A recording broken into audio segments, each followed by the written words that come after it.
Welcome to the Movers and Shakers podcast, where real students are doing real deals in the world of multifamily real estate. I'm Vince Gethings, the owner of the Wheelwell Profits Academy.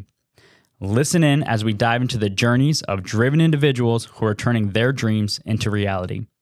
These people are just like you, taking action and making things happen. If you enjoy the show, please like, subscribe, and if you're ready to take action, check us out at wheelwellprofits.com to learn more about our incredible community.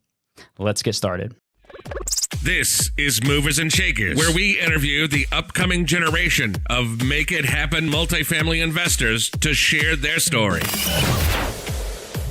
Welcome to the Movers and Shakers podcast. My name is Gino Barbaro, co-founder of Jake and Gino, multifamily investor, educator, father, mentor, and I'm joined by my co-host, my brosif Josh Rusin, community director here at Jake and Gino. Mr. Rusin, how are you today? Gino, doing well, man. Super excited to be on here with you and just super excited of all the things we got going. How about you? How are you doing today? Well, you made a little comment about my hair. My hair's a little jacked up this morning. I went for a golf cart ride here. I had to go get some Starbucks with the kids, get ready and back, jump on the podcast with you. I'm doing great. I'm doing really good. I like it. Taking the Florida Ferrari across the street to get caffeine. Doesn't get any better than that. Couldn't say it any better than that, my friend. That's right. At the fraction of a cost. Love it. Actually, what I'm super excited about is our guest today on Movers and Shakers. We got Jade Rowe. A little bit about Jade. So he grew up in a suburb outside of Minneapolis, Minnesota. He graduated in 2017 with a bachelor's degree in operations management and a minor in economics. Jade worked for a Fortune 500 company as an internal IT auditor. He worked that role for almost 2 years before leaving this past February to pursue real estate full-time. He recently closed on his first multifamily acquisition, an 18-unit in a submarket of Minnesota. He's currently self-managing that along with 80 additional units that his family business owns. Wow. Welcome to the show, Jade. And Jade, before we kick this off, let's tell the listeners, how old are you? I am 24. I actually just turned 24 about 2 weeks ago. So 24, happy to be here. Making it happen. So Jade, let's first start about this. I mean, obviously your family was in real estate. When did you decide that's the path you want to get in, and why pivot from where you're at as an IT auditor to this? Yeah. So for me, I kind of, was reflecting on that also. And I looked back at, even when I started in the corporate career, I always was writing down my goals. And one of them was just to kind of purchase a duplex, and work that system and house hack it. So I was always interested in real estate, but I got kind of more and more tired of the corporate world a little bit, not having that freedom, not kind of being stuck in that position and seeing the barriers that I had to go through to get to where I wanted to be. So then I looked for other paths, and I knew real estate could take me there. I just didn't know exactly what route I was going to take, because there's just so many options out there, so many things that you have to consider. And then, this past, I would say this winter, I went to a few meetups. I went to an event, and I realized this is what I want to do for sure. And my life consisted of literally just going to work to make the money. And then outside of it was all real estate. Before work was real estate. After work was real estate. Even during work was real estate, just learning and talking to people and making calls and things like that, looking for a duplex at that time. And then, I just had this realization, I need to get out. And I actually saw, your guys' community, got involved with that because there's just so much education out there. And I wanted to have one spot, one group that I go to, and you guys were that point of contact. And it was actually with my first call with Bill Ham. Shout out to Bill. He was the one who just absolutely slammed me. He was like, hey, you're obviously doing successful. You know what you're doing. You have a family that's already in it, but how are you going to make it happen now? And he's like, for me, it was like, I need to get out of this role that I'm in and go pursue this full time. So it's funny, Jade, you had sort of a similar path like me when I first got out of college. I was in reinsurance accounting.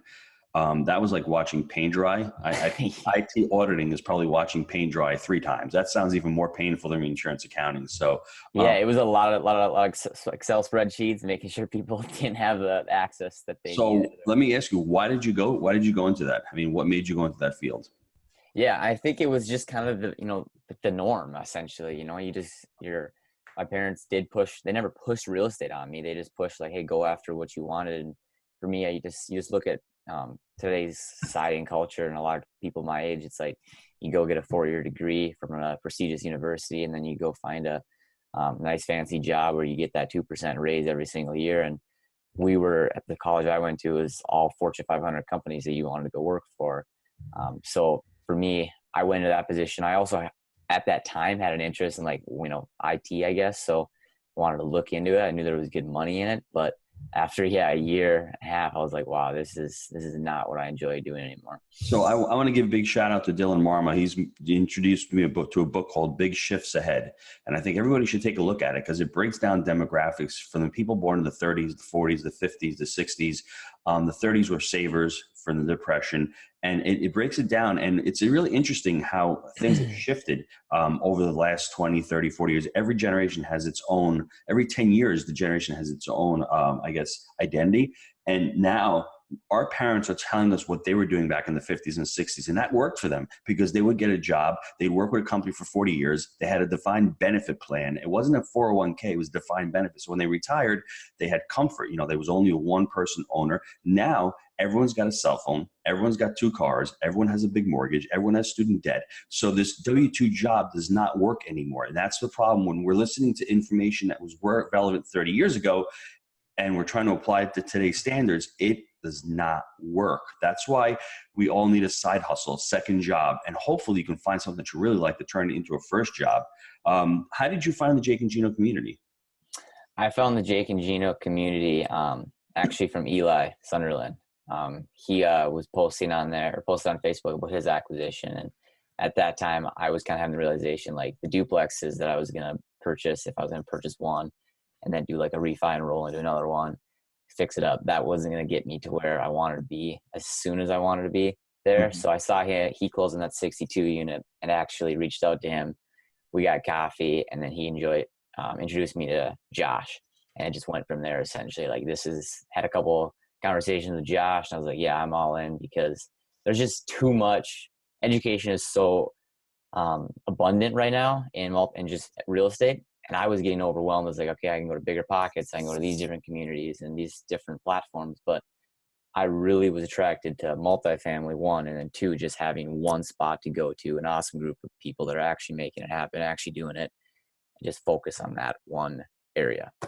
I want to distill a key to success there. So what I hear and what I see is a lot of people early on, they get in this information overload, almost a decision fatigue, trying to consume different sources of knowledge, not knowing what the real step 1 is and the real step 30. And they don't differentiate action from productivity and actually moving the needle. One of my mentors early on gave me the acronym FOCUS.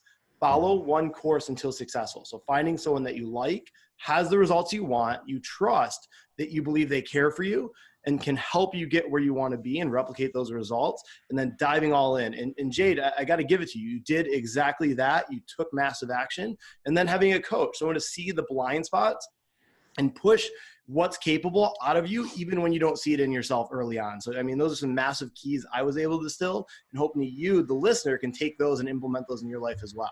So Jade, what were the 1 or 2 biggest characteristics of the Jake and Gino community that really helped you push you over the hump? Was it the education? Was it the networking? Was it the coaching? Was it the training? What would you pinpoint it to?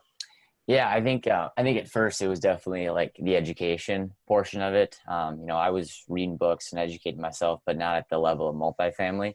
And I liked, once I got on your guys' program, I mean, every single night I was coming back from work and I was pounding out those videos, taking down notes, watching them, listening to the podcast.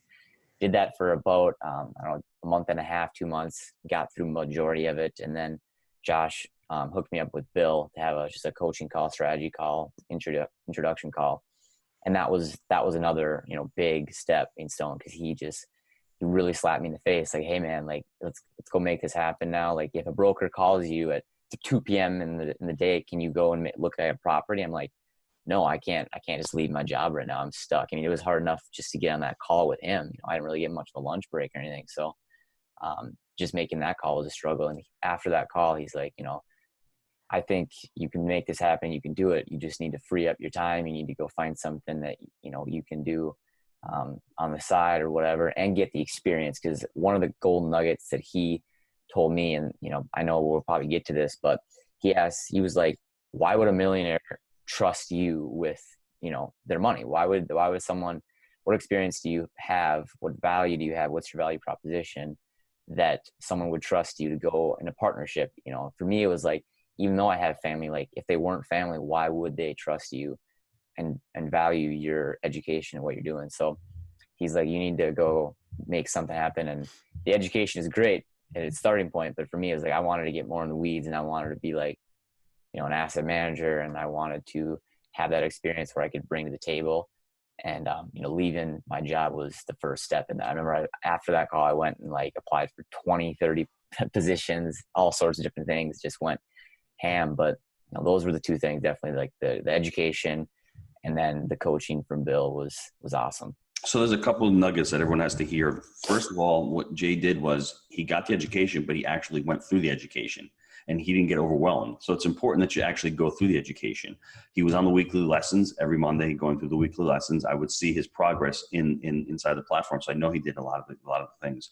The other thing that I think that is really important is he surrounded himself with like-minded people and people who pushed him, which is really more important. And people don't understand that. They think they're just getting a few training videos and, hey, get a call here and there. But it's really that step of quitting your job. I'm not going to say you wouldn't have been able to do it, but you did it a lot quicker because you have other people pushing you and making you see it. But if you're by yourself and you were with other W-2 employees, you'll slack off a little bit. You know, that's your peer group. You know, your peer group is where you're going to perform. If you don't raise the level of your peer group, or you are able to raise the level of your peer group, it's not going to happen. So when you surround yourself with those people, when you take calls from Bill Ham, it accelerates things so much more. And I think that you did it. The motivation is great. I want to touch upon the first deal. How did you find that first deal? Yeah, I found that actually at a meetup. I was going to a ton of different meetups here in Minneapolis, and I was at a meetup talking to another investor, kind of talking about the markets that I was looking at. And there was a broker that literally just kind of was overhearing our conversation. I was like, hey, I heard you're talking about this market. I think I might have some deals coming up. You know, let's talk. So I talked to him during that meetup, and then after, and one of the properties that he had in his back pocket was like exactly in the area that we wanted to go, where I was looking. I'd spoken to a few brokers. I'd actually driven the area a little bit because I wanted to know where to go, where I didn't want to be, where I wanted to be. But yeah, he was like, he sent me over the rent roll. He sent me over the T12. He sent me over the information. Right away, I knew it was a mom and pop owner based on their financials. It was all over the place, which is great, you know. And I see the smile. You hit yep. Right? Ding, I was like, this is going to be a messy one, but at least you know, there's a lot of value there. So I looked at the location. I actually went then and drove up inside again. It was actually one of the ones that I had driven past earlier and taken a picture of. And then it just kind of went from there. I mean, obviously we got a time to schedule a property tour, and yeah. So I want to back up a few minutes. How did it feel quitting the job when you actually quit? How did that feel? Oh, I mean, I was scared. I mean, I still have just a couple of days, everything, you know, you have doubts that run through you, but I was so like sick of just being stuck, and like now it's just so much more freeing, and I'm working way more, but I actually enjoy the work. It's not like, I found that, you know, at that position, I was stuck in that work mode, and then you kind of like left and you were in like the play or enjoy your time mode. And now it's like I shift back and forth all the time. If I have to go grab lunch with someone, I do that for fun, and then I go to work after that. So it was very scary at first. I mean, you're leaving a W-2 job to now be, for me, it's straight commission on my regular job, and then doing this, you know. So it was definitely scary, but I know that I'm planting the seeds now to make myself where I want to be in the future. I might not be seeing the immediate results as far as, you know, monetary stuff goes, but I mean, I like sold my car right when I quit too. Like I went and I had a loan on there. I was flying high. I was making good money, and I got rid of that, you know, went and bought a cheap car for cash. I didn't have a loan on that. So, I mean, it was scary, but I knew that I didn't want to be there in 10 years. I want to be somewhere else. It's important that you say that, because I think multifamily, like any business, even when we created Jake and Gino, you've got to plant seeds, and you've got to defer a lot of instant gratifications. But by the time the next 3 years, you'll be able to buy any car you want. And that's the problem with people. That's the problem with, I don't want to say this generation, but, you know, cell phones and Amazon, it makes everything instant gratification. I remember years ago, we have to lick a stamp and actually send something through the mail and actually wait for it. Now you can get stuff delivered on Sunday. So it's really hard to start a business. I think that's one of the biggest boundaries for people to get into multifamily or to start a business, is that you're not going to get paid the first 6 months or the first year maybe, or the first 2 years maybe, or you might get paid something small and you have to defer all those payments. But when you can refi that property after 18 months and you've got all your money back and you've got a tax benefit and you're able to buy another asset with that, it makes it really worth it. So there's that inflection point in your life where you need to say, I don't want to be a soul-sucking job. I want to do something that's really cool. I want to start planting seeds, and I want to start taking back my time, because time is the most precious asset we have, whether you're 24 or whether you're 74. It doesn't matter. It's important that people realize that when you get into multifamily, it's not a transaction-based business like single-family homes. It's more of a long game. Even if you're syndicating and you're buying a property, it's going to take 18 months to 24 months for you to reposition a property on average if you're just getting into it, even if it's a 15 or 20 unit. But that time flies, and you're getting cash flow while you're doing it. And then at the end of the rainbow, you're able to refi it or sell it out and get into something bigger. So that's important that everyone has to realize. What was the opportunity in the deal that you said? You learned from Jake and Gino that mom and pops are everywhere. They don't have to look like mom and pops physically, but they can have terrible management. They can have terrible expenses. They have the death spiral where they're not collecting enough income. What was the opportunity on this property? Yeah, the first one was the rents, and they were where they were right now. I mean, we can raise them by $30, $50 exactly where they are right now. I knew the rental market in that area. I knew where they should be for a 1-bedroom and a 2-bedroom. So I knew that there was a lot of opportunity right as it sat. But I also knew that some of the other units that we had upgraded a little bit with, a little bit more, better appliances, newer cabinets, newer light fixtures, we were getting more than that. So there was just a lot of value in the rents as they sat. And then also I loved the area. The area is just absolutely blowing up right now. There's like a school district. In this submarket, they're the best school district, and everyone wants to take their kids there. So I really like the area. It's in a residential spot, like literally all single family homes, and then our apartment, and then another one. So between the area growing, and I know we could keep it full, and then the rents where they're at, with few, again, very basic touch-ups. You don't need to go in there and spend $5,000 a unit. I think we'll spend probably $1,500, maybe $2,000 a unit, and we'll get probably $75, $80 rent bumps. So it's funny, just the education alone right there, I saved you $3,000 to $4,000 on the unit turn, because the biggest mistake that most newbie investors make, including myself, is they think they need to go into a unit and spend $10,000 ripping out cabinets, ripping out flooring, changing the floor design, putting in granite tiles and all that kind of stuff. You don't need to do that on these apartments, on these mom and pops, on these workforce housing. You can spend literally for a complete turn between $2,500 and $3,000 with resurfacing countertops, painting the cabinets, doing some flooring, painting the walls, maybe some light fixtures, maybe some fixtures for plumbing. It doesn't have to cost more than $3,000 per unit, depending on what market you are. But for the average Southeast market, $3,000 per average turn. Whereas when you first start out, most people are spending $7,000 and $8,000. So just base that on your return. If you're going to be able to raise rents by $50 and you're spending $3,000, it's not that bad. You're going to get a return the next 5 or 6 years on that money. Plus you're increasing your NOI. But if you're spending $10,000 and you're only going to get $50 a month in rent bump, that doesn't seem like a great investment to me, Yeah, and that's a big part that I took out of the education, was always looking at, that your payback is like, okay, we can go vinyl flooring or we can go like ceramic tile. It's like, if the clientele in that area are going to be just fine with the vinyl flooring, we'll be able to get our rent bumps where we want them. If we add these small light fixtures, things like that, we might as well do that, because it's going to pay us back just as fast, or faster than doing something, going over the top, essentially, like the granite countertops, just ceramic tile. If you don't need to do that, don't do it. So what's your strategy with this property going forward? Are you going to hold it? You're going to refinance it? You're going to sell it? Yeah, we plan on holding it for, I would say 5 years, and then refi it. We have community financing on right now. I'd like to get it over to agency quickly as possible, essentially. So the plan is just to hold it for 5 years, refi it into agency, and then roll. And if we pull some cash, I'll roll back into another investment and hold it long term. That's awesome. That's really good. Let's take a quick break to hear from our sponsors.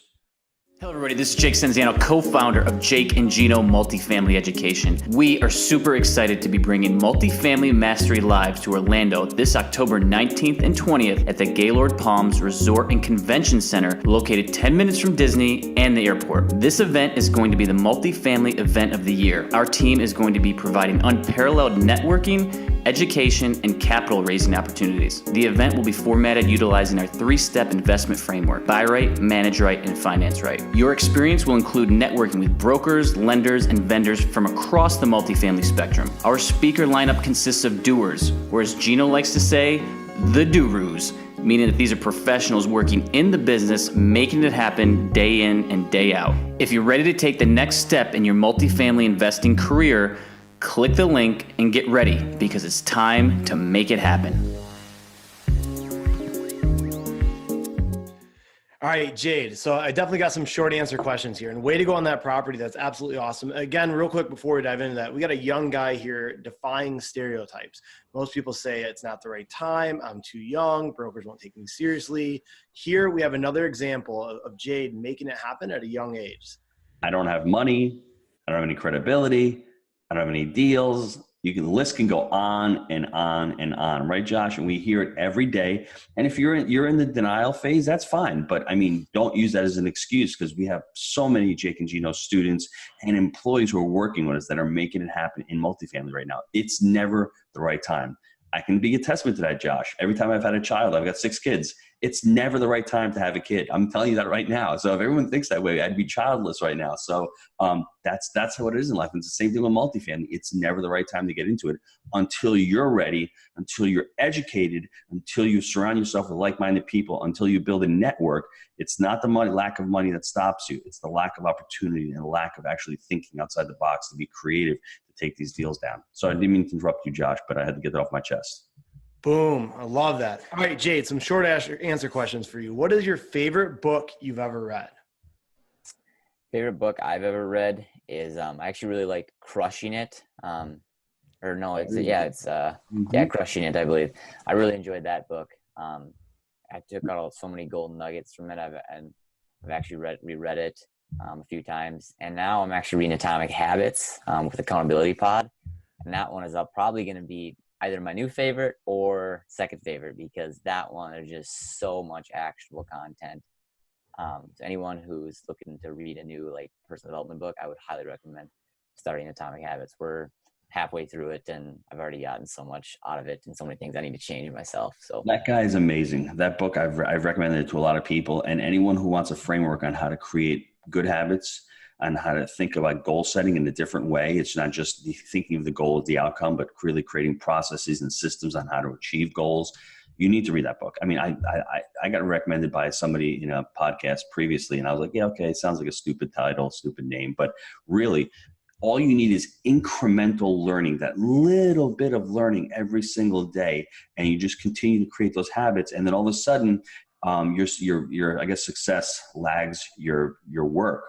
One day you're going to wake up and you're going to have 150 units you've been working for the last 5 years. You're like, how did that happen? It's because you got up every morning, you put in LOIs, you talked to brokers, you actually walked properties, you went to the coffee shops and met investors, you kept doing those little grinding daily activities that led to weekly things, that led to quarterly goals. And all of a sudden, before you know it, that was a little incremental. So that's really, really powerful book. I'm glad you mentioned that. I love that book. So anybody out there, 3 books, The Big Shifts Ahead, and I got another one, No Can Do, that Josh put me onto, and Atomic Habits. Those 3 books, I mean, they're really fantastic books.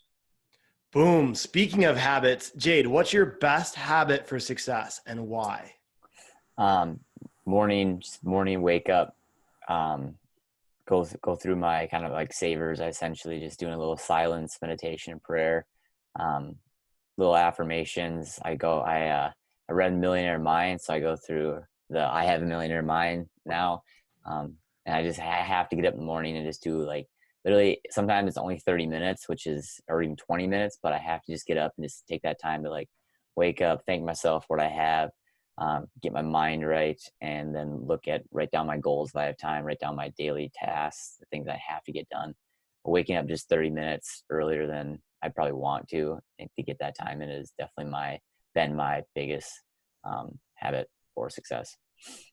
It's a game changer. How can the listeners get a hold of you? You can get a hold of me. I mean, on Facebook, reach out, just Jade Rowe. Instagram, I have an account as well. I need to step up my Instagram game, but it's there. JRowe_95, or you can email me at j.mmr. That's M as in mom, and then row equity@gmail.com.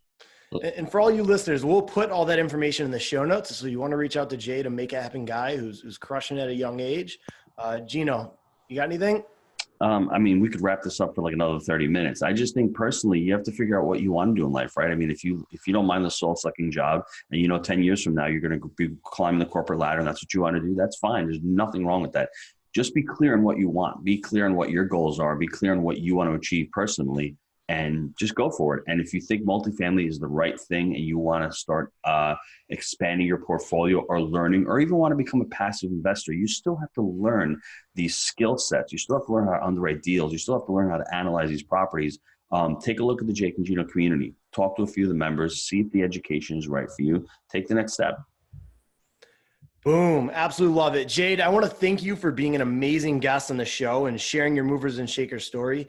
Guys, if you want to be the next guest, email me, josh@jakeandgino.com. If you like the show, please leave us a review. Until next time, let's make it a movers and shakers week. See you, everyone.